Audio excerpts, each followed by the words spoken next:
What's good? It's Russell here. Today I'm going to be going over my AEW Forbidden Door predictions. We're going to start off with the TNT Championship ladder match between Jack Perry, Leo Rush, if I'm not mistaken, Dante Martin, Mark Briscoe, Konosuke Takeshita, and I think there's a luchador in the match. I don't know who he is at all, so my mistake if I don't know him. But I think this is very obvious who's winning this match. It's only Jack Perry. There's no one else that makes sense to win this match. Konosuke Takeshita, really, what is he going to do with a TNT Championship? Same thing with Mark Briscoe, Dante Martin. It doesn't make sense for no one else to win but Jack Perry. They kind of didn't really put anyone else in the match to really make it seem like anyone else would win because out of all the people that are being pushed, none of them are being pushed that heavily outside of maybe Dante Martin. Because Dante Martin has been getting a little bit of a push somewhat, but it's Jack Perry. It's literally Jack Perry's title to lose. I'm not going to speak too much on it. It should be a good match. I think the match will be good, but this is easily Jack Perry to promote the Elite storyline, to have the Elite have all the power, eventually have all the gold. It only makes sense. No one else makes sense to win it. No one else really needs to win it. Because I don't think no one else would get elevated for winning the TNT Championship. It's not even going to elevate Jack Perry that much for winning it, to be honest with you, because the TNT Championship, it's just not that valuable. So yeah, Jack Perry's the obvious choice, and no, nothing more to really say here. We got the Learning Tree with Chris Jericho, Big Bill. Unfortunately, Brian Keith is injured. I don't know if he's for real injured or that's part of a storyline, but he's injured. Versus Samoa Joe, Hook, and Shibata with their new group. This one's very interesting because I don't know who the third member of the Learning, who Chris Jericho is going to have. So that would be very interesting to see. And Hook, Shibata, and Samoa Joe, with them being this new group, you kind of want to put them over and elevate them as this dominant faction. But this one is very tough, but I think I'm going to go with the Learning Tree. I think that because if you put Hook, Shibata, and Samoa Joe and have them win this first match, the problem with that is that there's no reason for Chris Jericho and him to have another feud or another match. And I think they want to continue Chris Jericho in this Learning Tree storyline of him constantly being this obnoxious guy, helping the young guys or whatever. And I think it's best if you want to continue that story, you need to have him lose when he loses the FTW Championship. I think the best way to do this is to have him continue to win. Also, with Brian Keith not being in the match, I think Brian Keith will get involved because he still is on TV while, it was only one episode, but he still was on TV while being injured. It's not like he was ran off TV. So what I think is they're going to have the third member. I don't know who the third member is, but they're going to have the third member in this triple threat, the six-man tag. But Brian Keith will be on the outside. I think Brian Keith will interfere in the match again, building up the story. And I think eventually, whenever Chris Jericho loses the FTW Championship, is when he drops this gimmick. So I think for now, you got to have the Learning Tree win. Now, me personally, I would just prefer if Samoa Joe, Hook, and Shibata win. They're the more entertaining group, even though Samoa Joe is kind of carrying the group, in my opinion. But I would just rather them win. But I think it makes more sense if Chris Jericho and the Learning Tree win with Big Bill. So I'm interested to see how this plays out, but I think the Learning Tree will pick up the victory. Next, we get the Elite we get Young Bucks and Kazuchika Okada versus the Acclaim, and I don't know how to pronounce his name. It's a New Japan wrestler. Don't know how to pronounce his name. I'm not even going to try to pronounce his name because I know I'm going to pronounce it wrong. This is very obvious as well. It's easily going to be the Elite. It only makes sense. I like the Acclaim. I've actually been liking the story with the Acclaim. I've been liking their promos. I like what they've been doing. Now, me personally, I would have just preferred if they just did the Acclaim versus the Elite, versus the Young Bucks. I think that's the better story. I don't understand why did they have to have Okada and then add... I get why they did. I know why they did. It's Forbidden Door. This is what they typically do. I get it. Me personally, I'm just not that interested adding Okada and the other guy. I just would have preferred if they just would have did the tag team titles versus the Elite versus the Acclaim. Either way, you're getting the same outcome. It's going to be the Elite winning. It doesn't make sense for the Elite. The Elite are not losing. It makes no sense for the Elite to lose, especially to the Acclaim of all people. They're just not going to lose. Now we got one of the better things on AEW. We got Toni Storm versus Mina Shirakawa for the AEW Women's World Championship. This one is very interesting. I do think this is more of a predictable outcome as well because we kind of know how the story is going to go. But I love the story they've been telling with them kind of having this lesbian triangle love story that they've been having with Mariah May being in the mix, with them both fighting for the love and attention of Mariah May having to choose between Mina, her former tag team partner in New Japan, or her new mentor and Toni Storm, having to choose between those two. I love the story they've been telling, and I love what they've been doing. Now, I think Toni Storm will pick up the victory here. It only makes sense.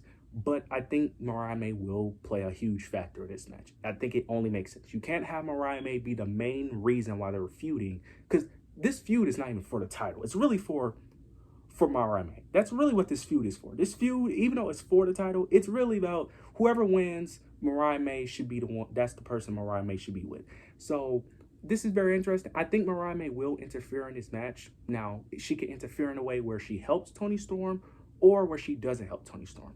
You could go either way. I think she's going to interfere in this match some shape or form. And with the way they do it, they could have her interfere and have her interfere in a way where she may almost cost Toni Storm the match, and then you could build up to All In that way. Or you could have her help Toni Storm and have them be friends and then do the All In build up later. I think some way they could do Mariah May versus Toni Storm at All In, but at the same time, they could wait to pull that trigger as well, because you could say it's too early.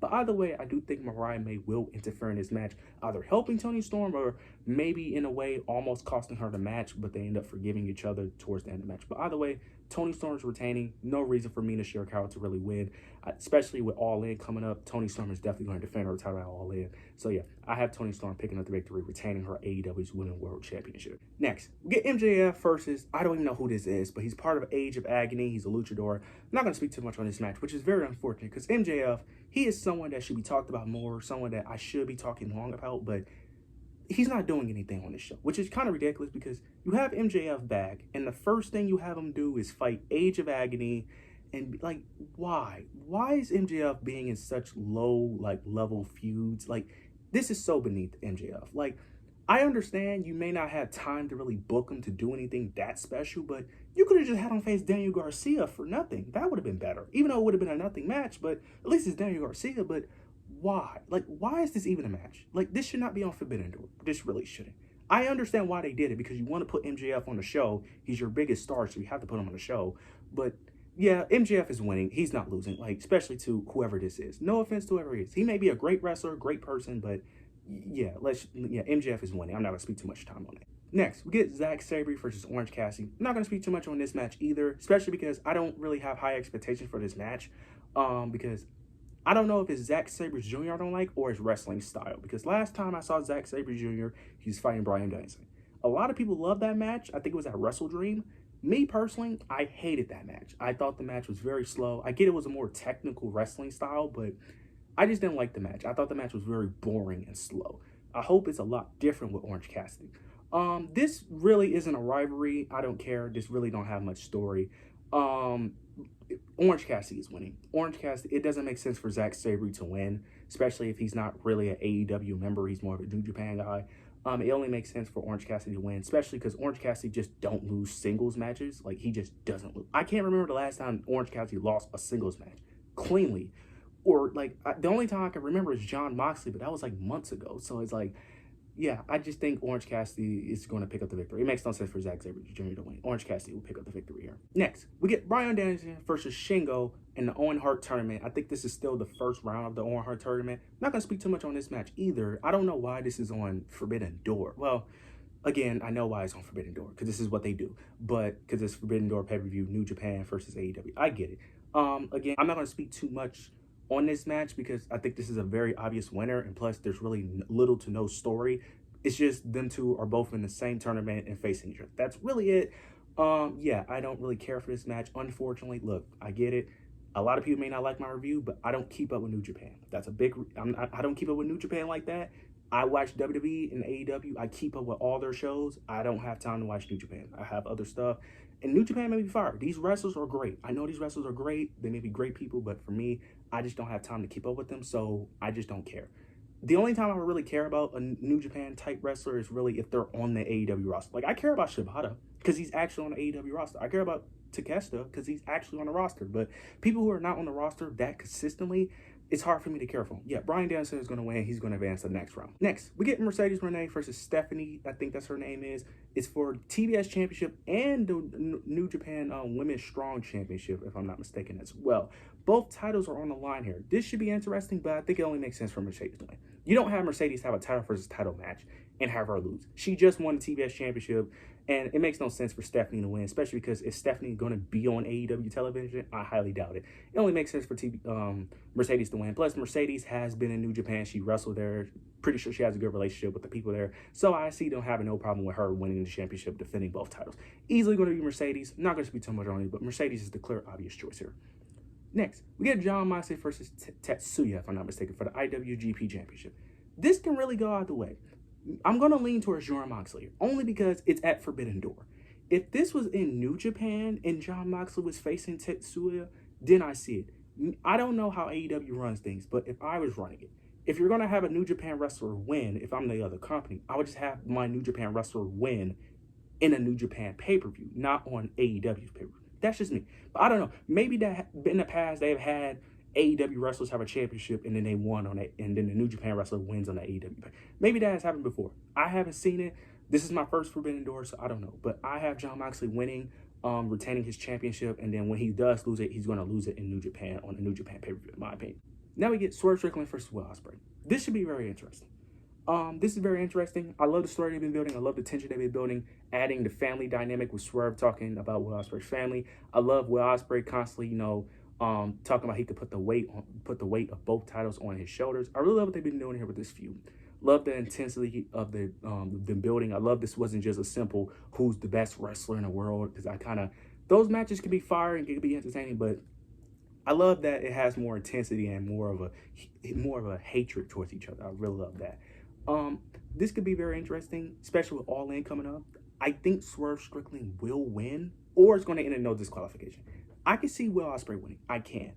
But I think they're going to have something special for Will Ospreay at All In, and I think he's either going to win the championship, or if he does win the championship here, they're got to do MJF versus Will Ospreay at All In. That's the only thing that makes sense to me, because there's no other opponent that Will Ospreay could face at All In that's that marquee for the championship. So it's either Will Ospreay wins so he can face MJF at All In, or Swerve Strickland wins, then they have a rematch and Will Ospreay gets the huge pop and where they have it All In. This is very interesting, but I have Swerve Strickland winning. You could go either way with this, but I think Swerve Strickland should retain. I don't know how he's going to retain. Disqualification, maybe, some sort. I think Don Callis could get involved. Maybe Will Ospreay is about to do the Tiger Driver, but he doesn't want to do it. Don Callis interferes, and then Swerve Strickland gets the help of Don Callis due to interference. I think that can help. But yeah, I have Swerve Strickland winning. I'm not going to say I'm the most excited for this card, but I think this card is okay. I think the matches are going to be bangers. AEW typically delivers with banger matches, so I think this pay-per-view will do very well. But you guys, let me know what you guys thought. Let me know what you thought of the build. Let me know what your opinions on Forbidden Door. Make sure you like, comment, and subscribe. But yeah, that's it.